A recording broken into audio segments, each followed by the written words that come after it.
Hey guys, today I'm going to be showing y'all a external enclosure for a 2.5 inch hard drive. And so yeah, if you notice, if you checked out my channel before, I have done a video on this previously, but this is going to be the latest and greatest. Latest and greatest, meaning that you will get a faster speed than the one I showed before. And so there are some other benefits to be using this. So the model I picked up is going to be this one. It is the SSK brand. Uh, I'm not affiliated with them. They didn't send me this for review. I did purchase this with my own money. And so the reason why I picked this one is that you will notice that it does have the Type C. Type C is basically the newest standard type of connector. So do keep in mind that, with Type C, that is just your connector type. That does not specify that that's going to be the fastest speed, but for anything that supports Type C, that is currently going to also give you the faster speed because Type C will be including USB 3.0, 3.1, then you have like the Gen 1, Gen 2s, and also your Thunderbolt 3 and Thunderbolt 4 are still using a Type C type of connector. So you'll notice that on this one, it is saying that it is supporting your USB 3.2 Gen 2. For that one, it is rated for up to 10 gigabits per second.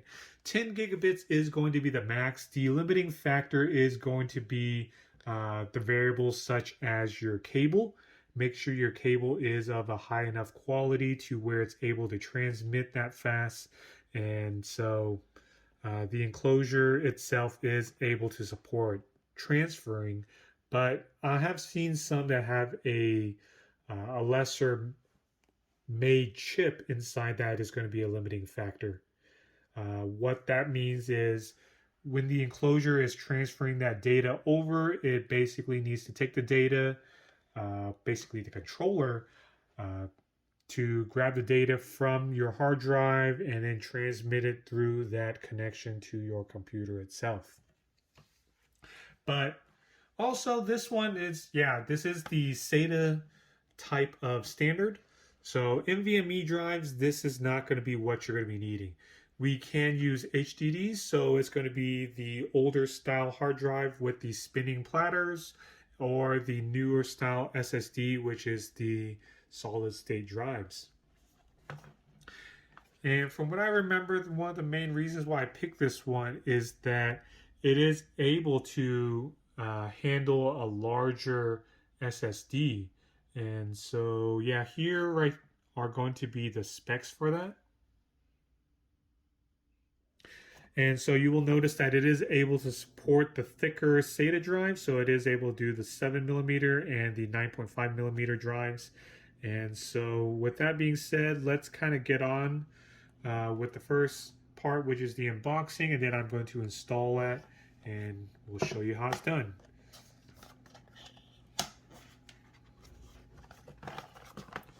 Got that notch where we are able to pull everything out. And the first thing you'll see that this is not a toolless type of setup.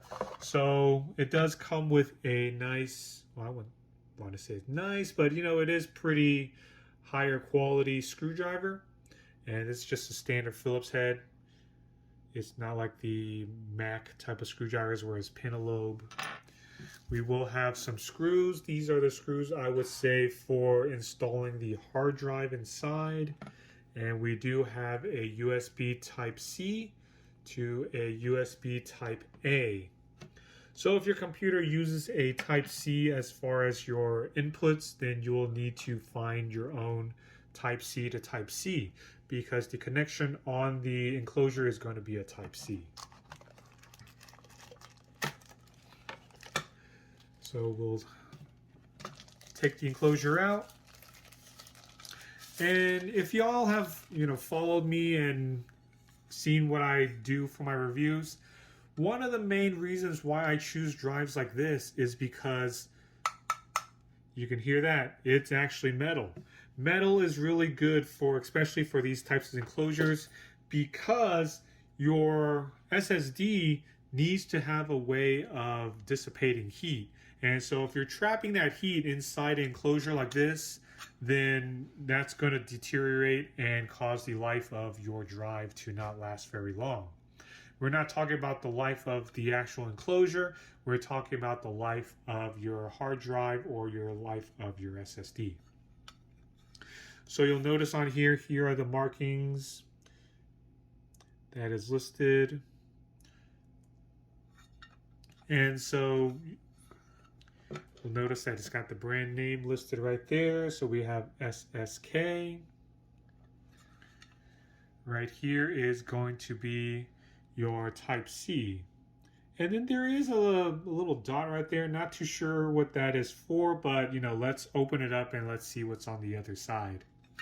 And so you do note that there are 2 screw holes on the outside. That will be for securing the enclosure in place, but this is actually not screwed in at the moment. So this little frame right here is actually a plastic, and you will notice that there is your SATA connector. SATA connector being that we do have the SATA connector right there, which is for your data, and then we do have this connector right here for your power. You will notice that we do have the controller chip.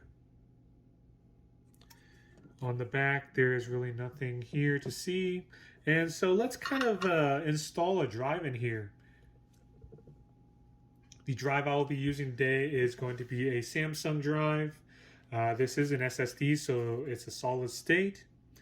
You can use a older style mechanical hard drive, but this is what I'm going to be using, and this is what I'm using because I want to get the max speed out of this enclosure, because that's the whole point of using an enclosure like this, because this supports that newest style of USB, so it is theoretically able to do your 10 gigabits per second. Limiting factor is going to be your drive itself, which if you're using a regular mechanical spinning hard drive, that's probably going to give you like a max of like 95, 100 megabytes per second, whereas something like this is going to give you roughly 550 all the way up to maybe like 595, 600 megabytes per second. The only drive that's going to be faster than these are going to be your NVMe drives, which I covered on a different video. And so let's check out the installation. Do note that we do have these screw holes right here on each side of the drive. And that will kind of line up to this right here. You do notice the holes right here and on the other side. And I guess, while I'm here, let's just say that, that's another reason why we'll usually go with like these SSDs, is that SSDs, they are solid state. So you can basically shake it or whatever. It's not going to hurt the drive. Shock is not going to hurt the drive. And a lot of times, temperature variances, they will affect it if it's at, the very high extreme or the low extremes. But all in all, it's going to be a lot more reliable than going with a spinning hard drive. So when we're installing this, let's look right here. You will notice that, you have the SATA connector with it, which is going to be the shorter one. Then we have the longer one, which is for the power. That is going to match up to your drive right here. So you will notice that in our instance, we are going to be installing it like so. So we have the long part and then the short part, and that just goes in like this. And while you're installing this, you really don't want to kind of bend that connector, because that will affect, your longevity. But, this plastic right here, it is kind of a little bit flimsy for a reason. So you are actually able to kind of stretch that out and kind of have that put in. And once you put the drive in, do give it a nice little push so it clicks in place. That way you know that you have a good solid connection. Once that is done, then the other step that we will need to do is we need to put the screws in. These are the accompanying screws that came with the drive itself.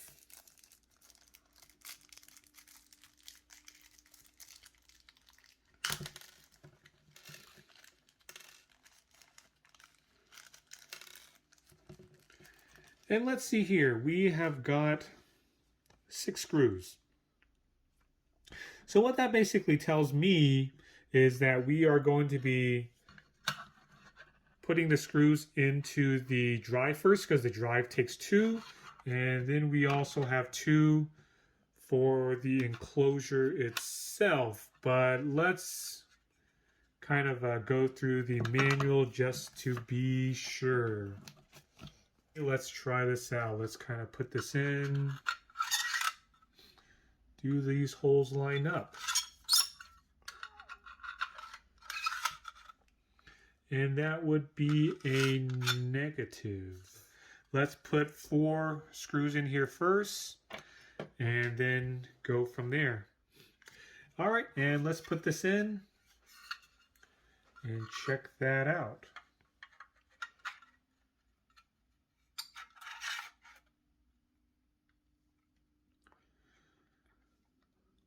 So it looks here, if we do it this way, that this does line up. So let's try it a different way. Let me take out these 2 screws.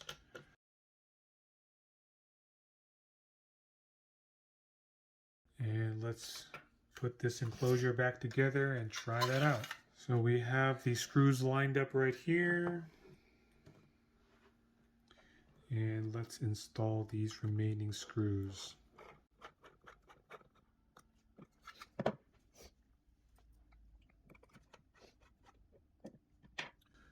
So with that in place, we'll see how everything looks.